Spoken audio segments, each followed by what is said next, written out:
ये घटना 28 जून की रात मानकापुर रिंग रोड पर हुई। जानकारी के मुताबिक 35 वर्षीय पुलिसकर्मी अपनी महिला मित्र के साथ निजी कार से मानकापुर चौक की ओर जा रहे थे। इसी दौरान 7 से 8 मोटरसाइकिलें पर सवार युवकों ने उनकी कार को रोक लिया।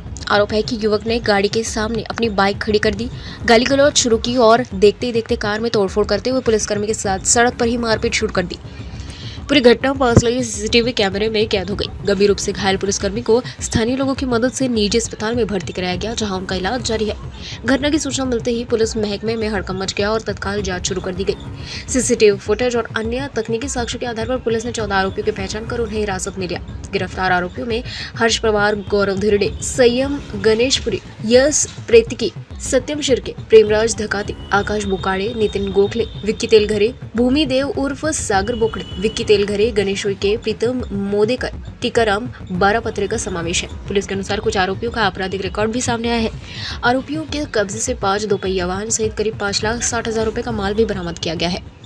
याच्यामध्ये एकूण आतापर्यंत 5 मोटरसायकल गाड्या, ज्याच्यामध्ये ॲक्टिवा, पल्सर वगैरे अशा प्रकारच्या ज्या गाड्या आहेत, टू व्हीलर आहेत, याचा एकूण 5,60,000चा मुद्देमाल या ठिकाणी जप्त करण्यात आलेला आहे। अटक केलेले आरोपी हे सगळे पाचपावली पोलीस स्टेशनच्या कार्यक्षेत्रातले असून याच्यामध्ये हे जे काही तपासात निष्पन्न झालेले 14 मुलं आहेत, जे आरोपी आहेत, त्यांना आम्ही ताब्यात घेऊन विचारपूस करत आहोत आणि पुढील तपास वरिष्ठांच्या मार्गदर्शनाखाली याच्यामध्ये सुरू आहे। याच्यामध्ये जे तक्रारदार आहेत हे पोलीस विभागामध्ये अंमलदार म्हणून नोकरीला आहेत।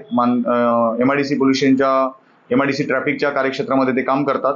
ज्यावेळी ही घटना घडलेली आहे त्यावेळी फिर्यादी आरोपी एकमेकाला ओळखत नव्हते किंवा त्या आरोपींना तो पोलीस आहे हे माहीत नव्हता आणि रस्त्यावर झालेल्या बाचाबाचीचं पर्यावसान किंवा काही घटनेचं पर्यावसान हे मारहाणीमध्ये झालेलं आहे।